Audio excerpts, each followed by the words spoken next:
Headline news most affecting Chilliwack this week. Yes, we will have rain, but that might come with a few issues. Chilliwack made history with the municipal elections as the first openly transgendered candidate wins. Terry Westerby was elected as school trustee. Local Chilliwack teens getting together to create a politically aware video with a direct point to make on homophobia and the recent election campaign. And the Huskers season comes to a sudden stop on the road. Josh will have more in sports. Our special guests this week include Paul Jaffe, who is legal counsel for Barrie Neufeld, the newly re-elected school trustee, David Swanky, and student video activists Isabella Oberst and Jaden, Welch. All right, Chilliwack, let's get started. Our top story.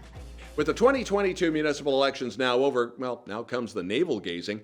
The sad reality is that without a controversial mayoral race, voter turnout was extremely low, 23% this go-around, as opposed to 39% back in 2018.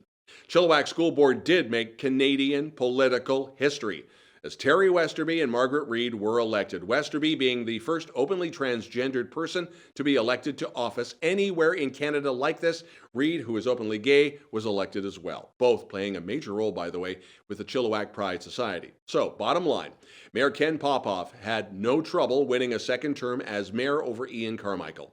Nicole Heidema Reid replaces the outgoing Sue Knott, but the vote shows that Chilliwack seemed to be happy with the status quo on council. So, Chris Clute, Jason Lum, Bud Mercer, Harv Westering, Jeff Shields, they all returned to council.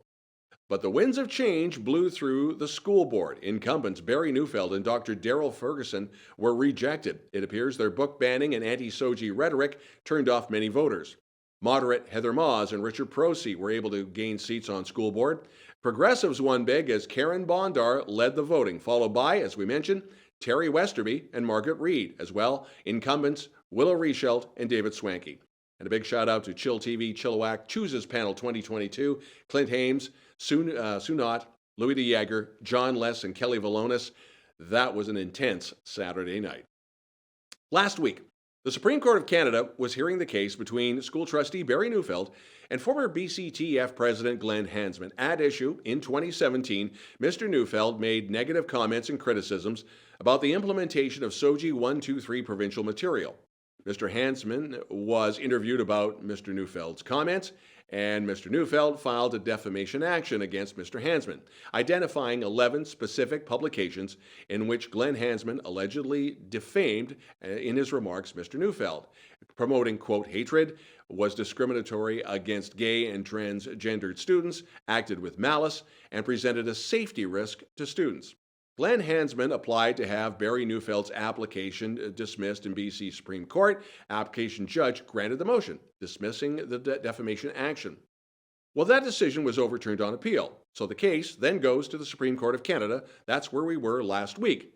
Mr. Neufeld's legal counsel, Paul Jaffe, will be joining us for an interview with an update on all of this in a few minutes' time. David Swanky was re-elected to the school board as trustee. chillTV had a conversation with him about the vote and what lies ahead for the Chilliwack School District. That conversation is just moments away as well. Parents' Voice BC ran a campaign stating, "Take back our schools." They elected 3 trustees province-wide. One of them was here in Chilliwack, Richard Prosey. However, a local group called Students' Voice took issue with them, stating they don't speak for the students. Isabella Oberst and Jaden Welch with Students' Voice and other like-minded students put together a video to emphasize that argument. That video has taken off on various social media platforms, and chillTV will be talking with the two of them in a few minutes' time as well. Now, still with school, the province announcing 102 new licensed before and after school care spaces for Chilliwack.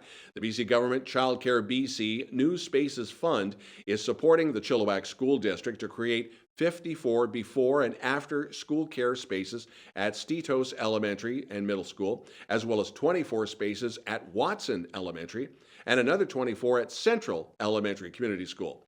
Childcare at both Stitos and Watson will be provided through a partnership with the YMCA. Central Elementary is providing childcare through a new program called Seamless Day.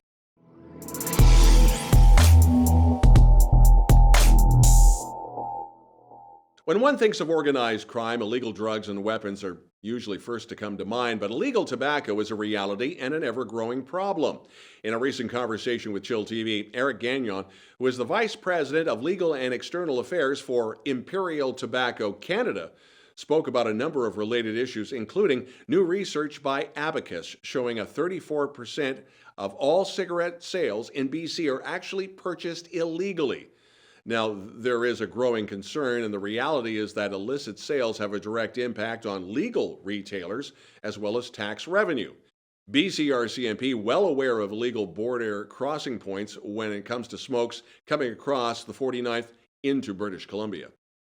Complaints have already been logged at City Hall in Abbotsford and Chilliwack over fireworks and firecrackers. 'Tis the season. Everybody wants a bigger bang for Halloween and New Year's Eve, but don't tell that to pet owners and those with anxiety. The cities of Abbotsford and Chilliwack are reminding residents fireworks and firecrackers are not permitted to be used within city limits. Now, both cities do recognize there are off-sale sites available on First Nations lands, but that doesn't mean you can fire them off within the city. There are permits and a process to go through. And with this year's drought and dry conditions, fire departments around the lower mainland, as well as the Fraser Valley, are very concerned about sparked fires in grasses and bushlands. Fires in both Abbotsford and Chilliwack, or rather the fines start around $100 to $500, but in both, they could top off at $50,000 for major offenders. Learn about the untold stories of Chilliwack's creative economy. The 8th annual Petra Kucha event will feature local speakers, each with a unique story to tell and delivered in a rather unique format. Now, if you've never checked this out, it is rather cool. There will be a small in-studio audience as well as being able to watch this online. The live in-person event is at Co-work Chilliwack, Thursday, October the 20th. Petra Kucha 20 by 20 is a simple presentation. You show 20 images, each for 20 seconds. The images advance automatically. You talk along with the pictures. Now, you can register online, and one of the speakers will be Jean-Louis Blot, who is the new Executive Director for the Chilliwack Cultural Centre. The BC government's official website is 25 years old, and it shows. The province wants feedback on their new design ideas and how easy or hard it is for you to navigate. Now, to have a look and provide feedback, you go to gov.bc.ca/alphagov. Or if that's too complicated, just ask your local MLA. The Board of Directors with Ruth and Naomi is announcing the appointment of Scott Gallardi to the position of Executive Director. This follows what they call a lengthy search process to identify the candidate that can carry the mission forward in its vision to transform the lives of the poor, the homeless, and the addicted by bringing hope and healing through the love of God. Now, back in July, Reverend Joseph Pinnier was appointed Executive Director, but there were, as they called it, unforeseen personal circumstances as the cause that prevented him from taking that position. And the Chilliwack Metropolitan Orchestra is getting scary with Halloween Spooktacular 2. It's coming up Sunday, October the 30th at the Salvation Army Church on Brooks Avenue. You enter through the really creaky front doors, and please mind the cobwebs.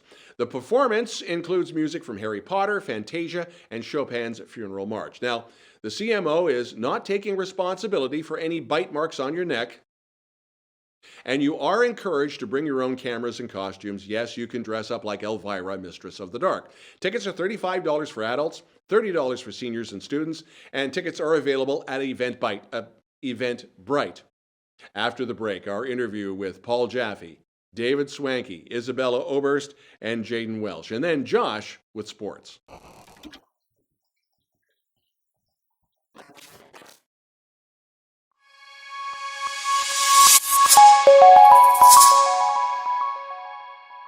chillTV in conversation with Paul Jaffe, who is somebody that you may know of, but you may not have seen. He is the legal attorney. He is legal counsel to Barry Neufeld, as we have just had the appointment with the Supreme Court of Canada. And a lot of people are still confused. Is this a defamation case? Is this something else? And we're trying to explain it as simple as we can. We are obviously going to get into legalese. Is this a true defamation by Mr. Glenn Hansman towards your client, Barry Neufeld? Or is there something else in play? Well, it started out that way. It was Barry Neufeld's response to a number of publications, many of which included statements by Glenn Hansman, which Barry's claim alleges were defamatory and untrue, and so that's the bare bones of the defamation claim. And then what happened was, after it was commenced, the BC government enacted this called the Protection of Public Participation Act, and it was, the acronym for that is SLAP, Strategic Lawsuits Against Public Participation, is the mischief that the legislation is directed at. So the theory is that people who are wealthy and powerful and able to afford lawyers can exploit a power imbalance by using the courts to silence and punish critics on matters of controversy. So the act in BC was brought into force about 6 months or so after Barry started his claim, and then Mr. Hansman brought an application under that act to have Barry's claim thrown out because the underlying matter at issue is a matter of public interest. So that's all an applicant has to show to invoke the jurisdiction court statute. The onus becomes that of the plaintiff in a defamation case to show why the claim is credible. And then the court engages this balancing exercise, weighing the value of the plaintiff's day in court versus the public interest in permitting a defendant to express the views that are at issue. And so it's kind of very superficially a contest between defamation law and free speech. It's much deeper than that, of course, but that on the surface is what that weighing exercise involves. So it's a whole new area of law. Before the SLAP legislation, Barry would have had his day in court already on this claim, and it would have lived and died on the merits of the claim. But this new legislation has enabled people to delay at considerable cost sometimes, as this has become very protracted. And as you note, we've gone all the way to the Supreme Court of Canada on the issue of whether Barry even gets a day in court on his defamation claim. This is a brand new area, and the courts are very much still trying to figure out how it's all supposed to work. Yeah, you brought up a very good point about the timeline with Barry's comments and then some of the changes. There is also some saying the argument, well, Barry was a school trustee at the time Glenn Hansman was the president of the BC Teachers Federation. Was it fair comment on his part? Or is that being hashed out in this, whenever the decision does come down with the Supreme Court of Canada? Well, fair comment, two meanings. In the sort of lay sense, fair comment is, well, it's fair because Barry was taking one position, Glenn was taking another, and they're in the public arena. You know, there's the cut and thrust of robust debate, and sometimes people get harmed in the process. That's all well known. But defamation law has always defined limits to what people are entitled to say about each other, and we say in the present case that crossed the line. One of the issues raised by Glenn's lawyers in Ottawa and at the Court of Appeal was that the value of his free speech ought not to be compromised. He ought not to be deterred from expressing those views, even if Barry is targeted with some pretty nasty comments.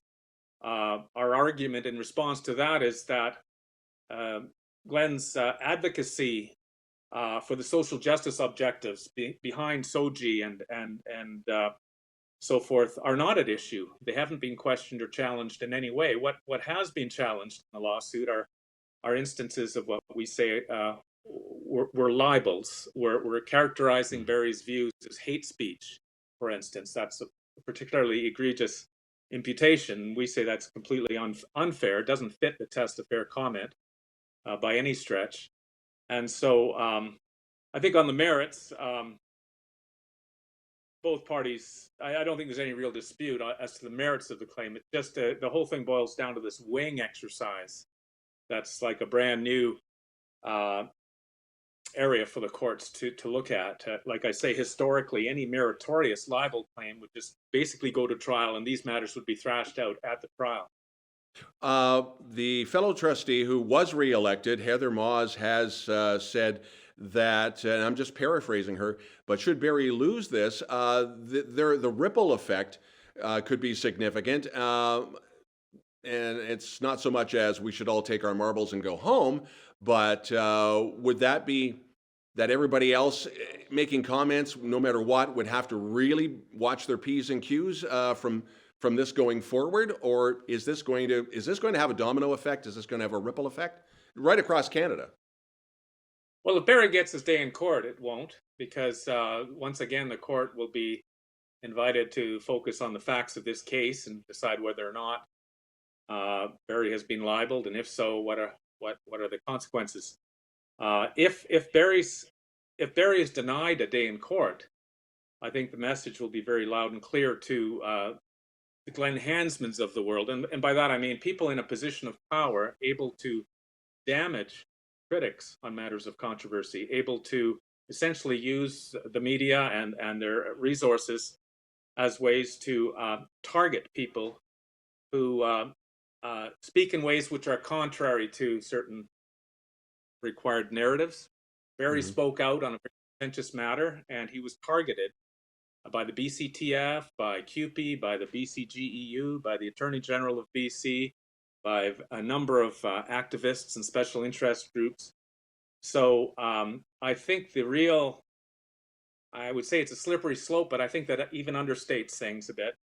If Barrie is denied a day in court, it's essentially, it does two things. It's going to deter people from speaking out on matters of controversy, because nobody wants to be the next Barrie Neufeld. And secondly, it's going to reward people for misconduct. It's going to be basically a dinner bell or a declaration of open season by those who want to shut down debate through the use of libel. So we did argue that point in Ottawa, and certainly when the Court of Appeal reversed the initial decision, which dismissed Barrie's action, that was a real concern of theirs as well. And now we wait for whatever happens next. Do we have any type of a timeline, or are we sitting and waiting for the next move from the Supreme Court? The latter, and guessing when that might be is difficult. I've had one many years ago. It took 11 months to hear back, and sometimes they'll pronounce rather quickly, but 3 or 4 months would not be unexpected in the normal sense. So we'll see what they say. Would it be a safe bet, pardon the pun, would it be a safe bet January, February, into the new year? I don't know how safe it is, but that would be a reasonable guess. Okay. Paul Jaffe, again, who is legal counsel to Barrie Neufeld, we will definitely be touching base again as this continues. And again, a big thank you for joining us, because I know you're a very busy man, and we shall talk soon. You're very welcome, Don. Thank you. Thank you, Paul. And you're watching chillTV's News of the Week.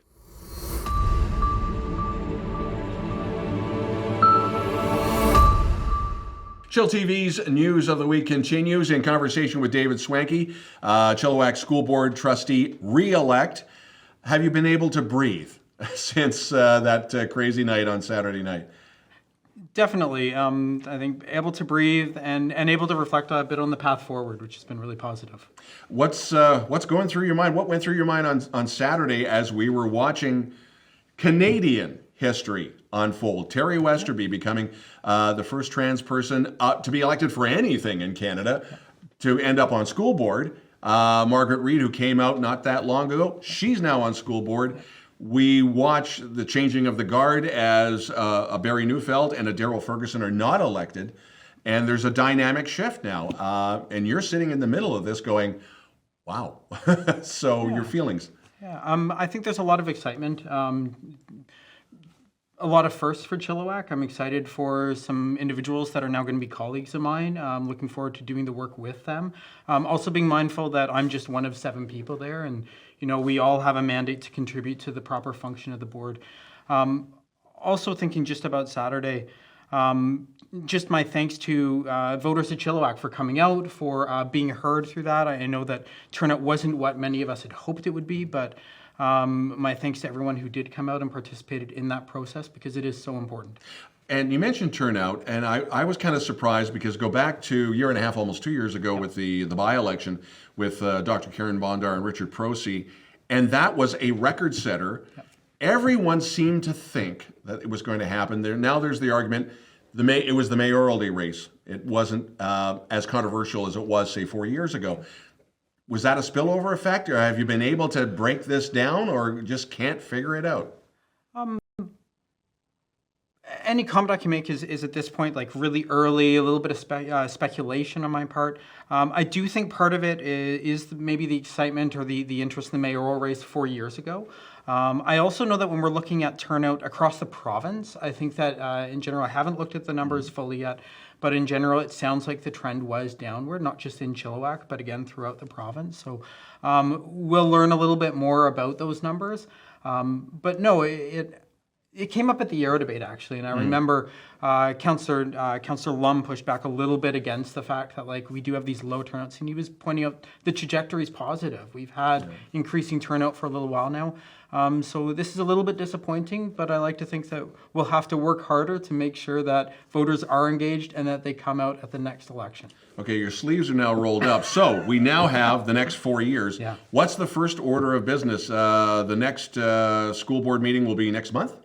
Sometime next month, yeah. So I think right now, lots of reaching out to colleagues or future colleagues. I know I had conversations with all of the incoming members of the board this week. I had a nice phone call with both Heather and Richard on Monday morning, and have connected with Terry, Margaret, Karen, and Willow, all of them. So just thinking about what does cohesion look like as a group of seven. In terms of the actual, like, what is on the calendar, on November 7th, we're going to have that inaugural meeting. All members take the oath of office, and we're going to elect the chair, the vice chair, BCPC and BCSTA rep. And then that first meeting is on Tuesday, November 8th, and that's a business meeting of the board. It should just be the proper business as usual. Okay. Now, there's going to be a board chair, and I asked you this before. I'm going to ask you this again. You're going to put your name up? Or just I'll let your name stand? No, I'll give you the same answer that I've given anyone who's asked. First, yes, at this point I would let my name stand. That's something I've expressed to all my colleagues when they've either asked or when there's been opportunity to share that. I also think that it's conversations I've been having beyond just my colleagues. I've reached out to some of the district partners to not talk about me specifically, but to talk about what are the attributes of leadership that they think are going to serve this board well going forward. And I think that's really important because it was those partners that expressed doubt in the ability of the board to function over the last 4 years. And so understanding what they feel is the right path forward, and again, what the attributes are of that individual, better informs me in my role. So whether I'm a chair or whether I'm just somebody voting on who the next chair will be, I'm better able to understand all the considerations, not just from my perspective as a trustee, but from the community of the district. Within this next coming year, what are some of the big things? And I'm trying to find school space is I'm assuming that one of the big ones. Is there anything that is coming up on the schedule that is going to be a challenge, or is it going to be outright difficult to tackle, whether it's funding, it's budgets? I mean, budgets is always a dirty word, but you got to deal with it. Yeah, definitely. I think there's the normal cycle of business, which will be budget, annual budget, budget, our amended budget, and then our audit. We're going to have the Framework for Enhancing Student Learning reports. We're going to have just that routine work. We're also going to have, as you say, things related to facilities. That long-range facilities plan prescribes up to 4 new schools over this 5-year term. And so it's really important that that work is continuing in the background. There's nothing that I can say for certain is going to move forward, but it's definitely something we're going to have to be mindful of. And I'm looking forward to working as one of 7 on those issues. School trustee reelect David Swanky. And again, congratulations. Thank you so much. And you're watching chillTV's News of the Week.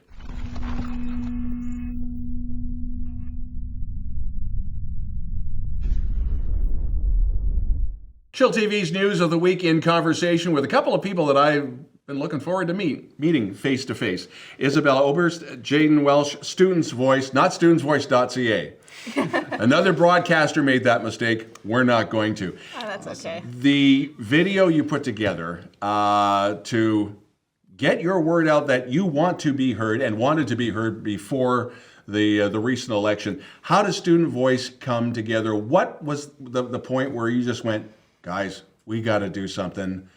They're not, these people who are saying things about how we feel in school, it's not right. When was that, I don't know if you want to call it a breaking point, or you just said, what's going on? Yeah. I think it was almost like just kind of like a mutual consensus between a group of friends. Yeah, it was like for years now, we've been like, this isn't great, because we've been called disturbed and political pawns and been told that we're being coerced into this lifestyle, which isn't true. And we've always been like, not combative, but like resistant to that notion. And then we finally figured out, hey, we can make a video because we have the right skill set for that in our group. Yeah. And that's the cool thing, because, when I'm going to play the old guy here, we didn't have, in the 1970s and early 80s, we didn't have the video stuff that you guys do. You were able to say, look, okay, you want to talk about SOGI, here's the reality for us in school. You're both in grade 11? Yeah. Yes. Yeah. Here's our reality. Here's what you think we're doing, and we got to do some bridge building. Was there any pushback from any of the other candidates, or was it everybody just went, oh, okay, I guess we should be listening to you guys? We didn't really get any interaction from some of the more regressive candidates. Yeah. We didn't get any, there was no acknowledgement from that side. We definitely got a lot of positive acknowledgement from, Karen Bondar and David Swanky. Those guys, they were really positive and, happy. We didn't get a whole lot of acknowledgement from the other side of that, but yeah, there's been lots of positive reinforcement, if you will. I feel like the only negatives came from comments under the video. Yeah. And they're few and far between. Yeah. Well, was it vicious, or was it just, okay, it's part of the turf because it's out there on social media? Exactly. It was just it's just kind of there. It's easy to avoid. Yeah, and none of it was targeted. Okay. Yeah. Do you guys take a poli-sci course or anything, just out of curiosity of your own studies? Are you doing political science classes or anything like that, social studies? Not yet. Not really, no. I think we're both taking a socials class. Yeah. But they're both First Nations people's class. Yeah. Yeah, there's nothing we're not learning anything political this year in school. We definitely did some last year, but it was more based on how Canadian law works. So nothing of this nature. Have you had any feedback from other school districts, like next door in Abbotsford? Yes, we actually received, it was a fun story, we actually received a message from a mother in school district 23. And she reached out and she was basically saying, hey, we're trying to do the same thing over here. And this is very encouraging to us. And she's got kids in the school district. She's like, here, I made you guys a logo. So that's actually how we came to our logo. Yeah, she was like, you don't have to take it, but I took the time. I made you guys this logo if you want it. And that was really sweet. Yeah. I'm curious, did you hear anything back from the Ministry of Education? Anybody out of Victoria? No. And what about our local? Oh, no. Not yet. We're still going to keep pushing. Yeah. And hopefully it gets down there. This isn't going to be the last thing we do. Not this even is close. just the beginning. Yeah.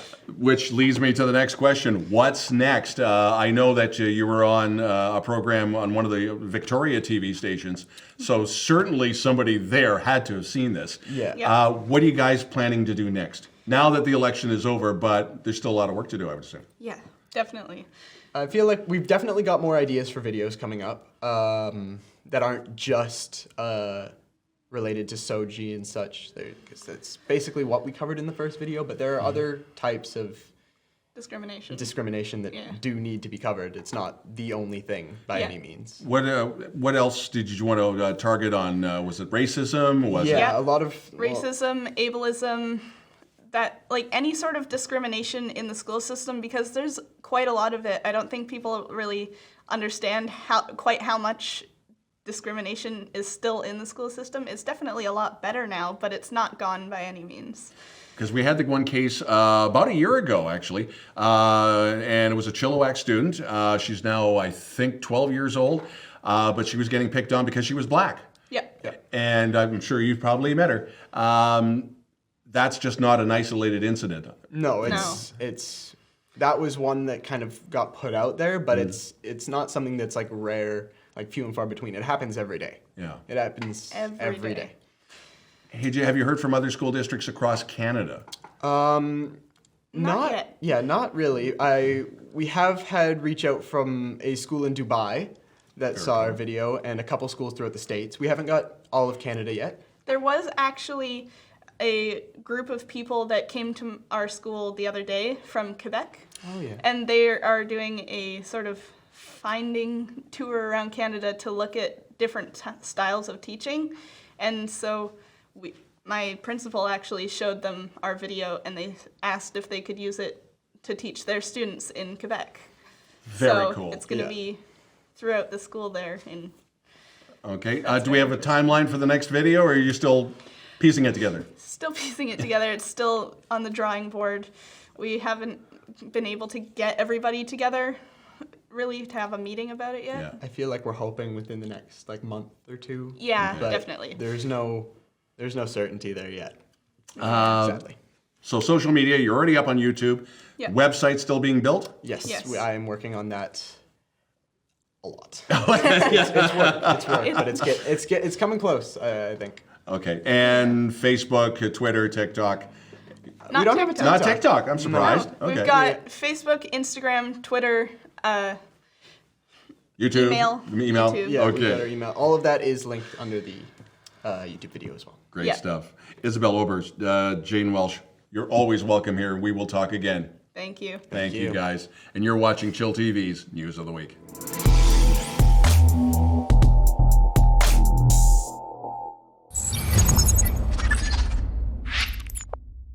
How's it going, everyone? It's Josh back with sports. The elections are done, but sports rolls on, so let's just jump into it.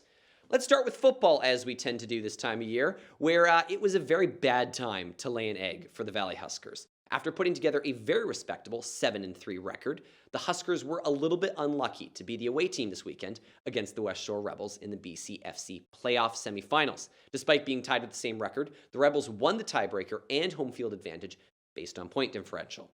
And they made the most of it, defeating the Valley Huskers 34-0. Yeah, bad time to lay an egg.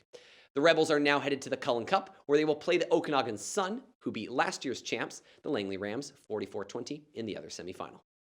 Meanwhile, the Friday Night Lights were not particularly kind to the Sardis Senior Varsity Falcons. They lost 30-0 to WJ Mowat at Exhibition Stadium in Chilliwack.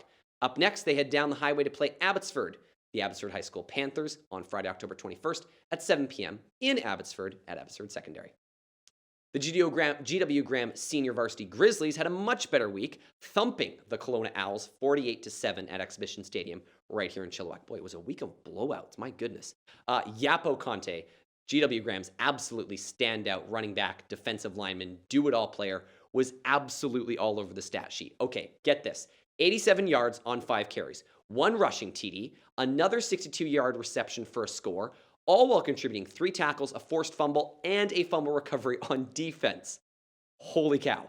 Defensive coordinator Ian Parks said after the game, quote, "Yapo has a nonstop engine. He is always around the ball and simply makes things happen."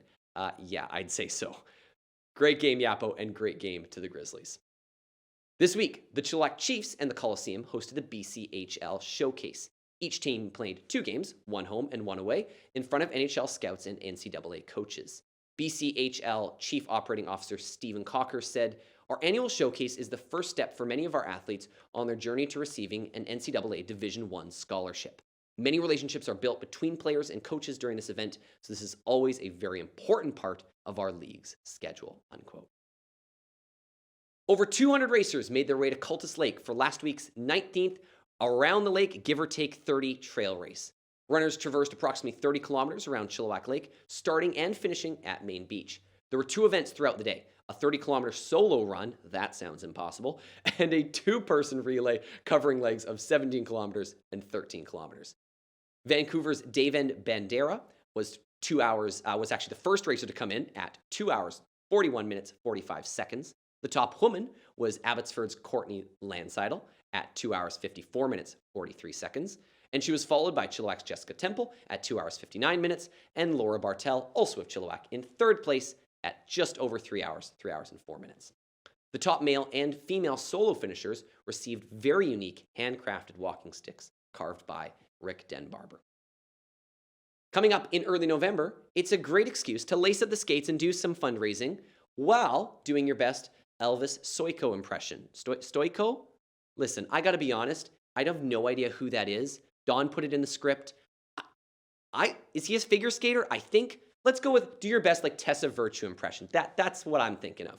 And apparently the restaurant would prefer you don't wear your skates while dining when you're at Mountain View Brewing Company on Friday, November 4th from 6 to 10 p.m. for a really fun night to help raise funds for the Hope Skating Club. There'll be a live band, a prize raffle from some local Hope businesses, a 50-50, a toonie toss. It'll be a great night. I don't really care what figure skater you emulate. Just do your best. Finally, Mission Raceway's 2023 race schedule is starting to come together. The first major event will be the Door Wars 11, starting on the Canada Day long weekend, June 29th to July 2nd. As always, you can check their website for all the updates. All right, that's all we've got for sports. Coming up in weather, a little bit of a surprise for you.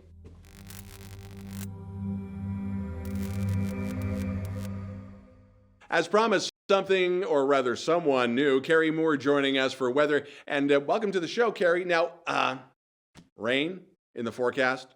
Really? Really? Thanks, Don. Great to be here. Okay, I'll jump right in. The wildfire smoke should wash away this weekend, but we'll have a rude awakening because it's going to feel like fall. The rain is finally expected to come down with temperatures just over 10 degrees. We remain in drought 5 conditions, but that is to be expected to be lifted within a few days. The concern, though, is that the hard, dry ground won't absorb the moisture quickly, and if there's a heavy rain, there will be a potential for flooding. Also, the rain won't be enough to dampen all the brush, so a reminder that fireworks and firecrackers remain illegal within city limits, and the potential is there for brush fires. Fines for shooting off fireworks and firecrackers within city limits can top out at $50,000. Don, back to you. Thanks a bunch, Cari. And if you'd like to participate in reporting news in Chilliwack and you have a story you think we should know about, you could always send us a note to news@chilltv.ca. We'd love to hear from you. That's the news this week. I'm Don Lehn.